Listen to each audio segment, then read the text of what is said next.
The journey to wealth isn't always found in the stock market, flashy tech startups, or the volatile world of cryptocurrencies. Sometimes it's much closer to home, in the neighborhoods we walk through every day, in the local businesses we might overlook. This is the central idea driving the concept of becoming a Main Street millionaire. It's not about the next big thing. It's about mastering the art of small, tangible investments in cash-flowing businesses that power our communities. The path starts with understanding that wealth-building opportunities exist in traditional, often overlooked small businesses. Those mom-and-pop shops, laundromats, landscaping companies, or car washes. These aren't glamorous enterprises, but they provide something invaluable: consistent cash flow and steady profits. Instead of starting from scratch, why not purchase an already established revenue-generating business? Millionaire mindset isn't about chasing the highest returns, but about finding predictability in revenue. That predictability, combined with the right investments, builds a solid financial foundation. The idea of acquiring a business rather than starting from scratch is a powerful strategy, particularly because it allows you to bypass the high-risk early stages of a startup. When you purchase an established business, you inherit something that's already functioning. There's a customer base in place, operations are running, and cash is flowing. This gives you a significant head start compared to building a business from the ground up, where it might take years to break even or become profitable. But not all businesses are created equal. The true skill in acquisition lies in evaluating businesses with precision. Many small businesses might look good at first glance. Perhaps they have a recognizable brand, a convenient location, or appear to have a solid reputation. However, these surface-level indicators can often be misleading. What really matters is cash flow, the lifeblood of any business. A business that generates a steady, reliable stream of cash is far more valuable than one that might have high sales but low profits. To dig deeper, you also need to assess the scalability of the business. Some businesses may generate good returns, but they've maxed out their potential. You want to find businesses that have room for growth, whether that's through expanding into new markets, offering additional products or services, or streamlining operations to increase profitability. Scalability means you can take a business from making small profits to producing much larger ones with the right improvements. Spotting these opportunities requires a keen understanding of industry trends, local market demands, and, importantly, the health of the existing operations. This means analyzing financial statements, looking at profit margins, debt levels, and understanding the operational efficiency of the business. Are the current owners running it in an outdated way? Could you introduce more modern technologies, better marketing strategies, or optimize supply chains to boost margins? These are critical questions that help you see beyond the surface. Acquiring one business might set the foundation, but the true potential for wealth lies in acquiring multiple businesses over time. This strategy is often referred to as a roll-up, where you buy several smaller businesses in the same industry and combine them under one umbrella. By rolling up these businesses, you can create economies of scale, reduce costs, and increase profitability across all of them. For instance, purchasing multiple laundromats in different parts of a city might allow you to centralize management, reduce overheads, or negotiate better supply deals, all while boosting the overall cash flow of your holdings. Acquiring a business doesn't mean you have to be its day-to-day operator. The book emphasizes the importance of building a team or hiring a manager to run the business while you focus on growing it. This creates a system where you own the business, enjoy its profits, but aren't tied down by the daily grind. It's about creating passive income streams from active businesses, which is the essence of financial freedom. In addition to acquisition, there's a deep focus on operational efficiency. Once you've taken over a business, the real wealth building happens through optimizing operations. It's about improving systems, reducing waste, and finding ways to scale without excessive costs. These might seem like small improvements, but over time, they compound, turning a modest business into a highly profitable venture. One often overlooked area is employee productivity. By investing in training or upgrading tools and technologies, you can significantly boost the performance of your team, often leading to faster turnaround times and higher customer satisfaction. Another major focus is cost control. Identifying areas of waste, be it energy usage, overstaffing during slow periods, or underutilized resources, can lead to savings that directly impact the bottom line. These seemingly small, incremental changes, when consistently applied, result in a more agile, leaner business that can respond faster to market demands while maximizing profits. The magic of operational efficiency is in its ability to compound over time, where a series of minor tweaks lead to a significant boost in overall profitability, turning a modest enterprise into a cash-generating powerhouse. Operational efficiency extends beyond internal processes. It's about leveraging external resources and systems to enhance overall performance.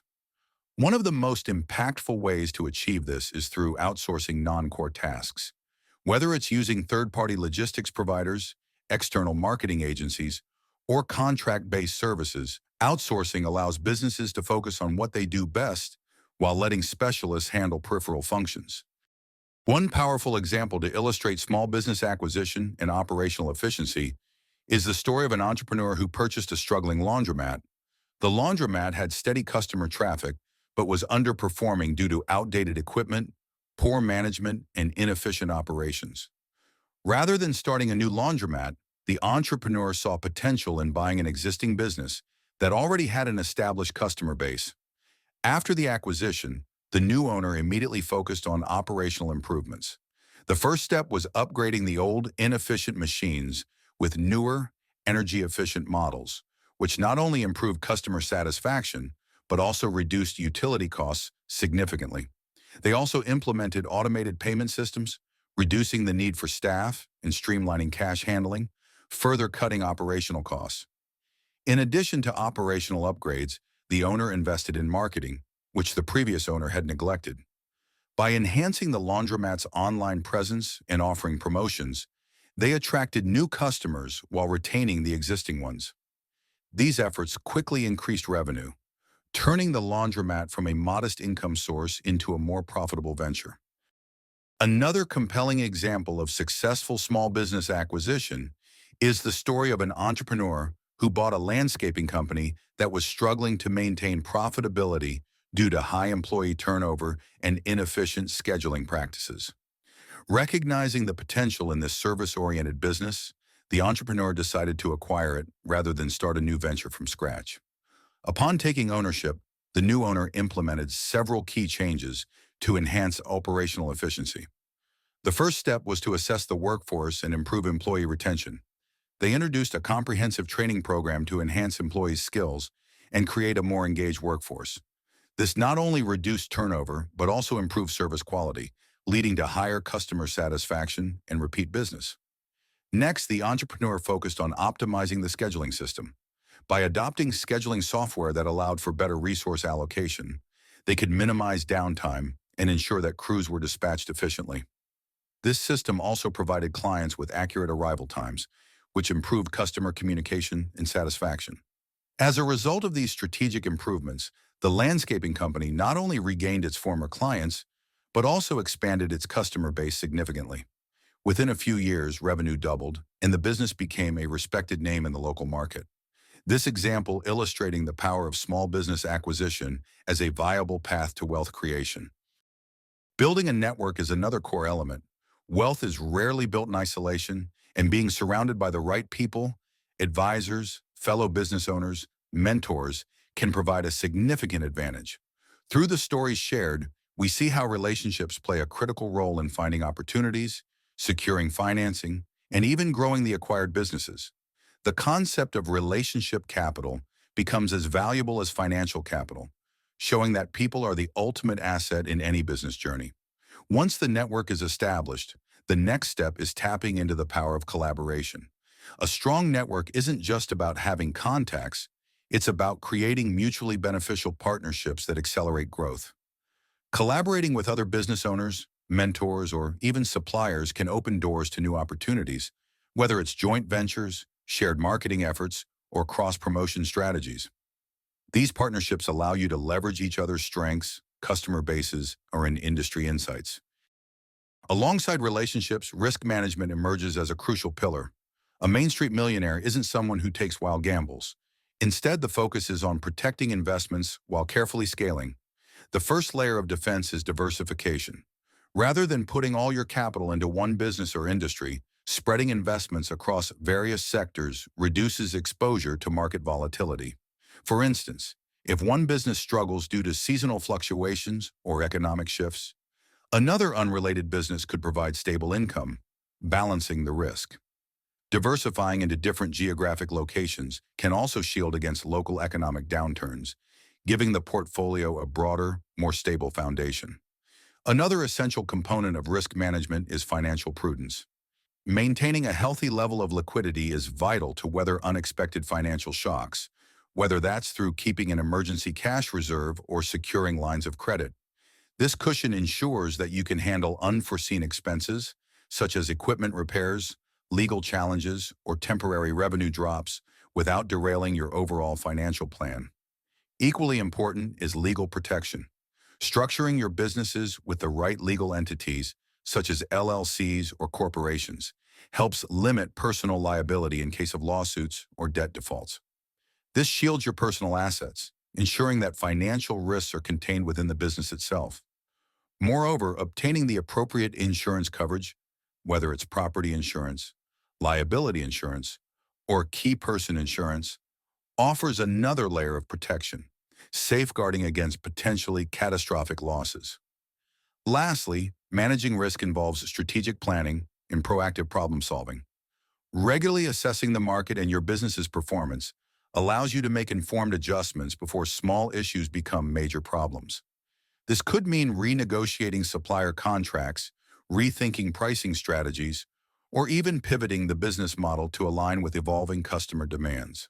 By staying flexible and anticipating potential risks, you create a resilient framework that not only minimizes threats, but also positions your businesses to capitalize on new opportunities as they arise. Ultimately, risk management is about building a stable, secure foundation for wealth creation, ensuring that even in turbulent times, your financial future remains secure and prosperous. Another essential takeaway is the role of mindset. Those who achieve financial success in the world of small businesses tend to think differently from those pursuing traditional paths to wealth. They see opportunity in the mundane, understanding that many local businesses might lack innovation or energy, making them ripe for transformation. The mindset shift from employee to business owner is perhaps the most profound, enabling individuals to focus on ownership, control, and the potential to scale their wealth exponentially. By investing in local businesses, you're not only growing your own wealth, but also uplifting the economy around you. It's a win-win. As the business thrives, it creates jobs, supports local infrastructure, and enhances the neighborhood. This broader perspective helps shift the focus from individual gain to collective success, building a legacy that goes beyond personal wealth. Finally, the book closes with a call to action. The opportunity to become a Main Street millionaire is within reach for those willing to put in the work, educate themselves, and take calculated risks. By focusing on cash flow, leveraging acquisitions, optimizing operations, and maintaining a disciplined approach to wealth building, anyone can chart a path to financial freedom. Thank you so much for listening and joining us. If you enjoyed the audiobook, don't forget to like, subscribe, and hit the notification bell to stay updated with more book summaries that help you expand your mind. Drop a comment below to let us know which book you'd like us to explore next, and we'll consider it for our upcoming episodes. We look forward to bringing you more valuable content right here on Page by Page. Until next time, keep learning and growing.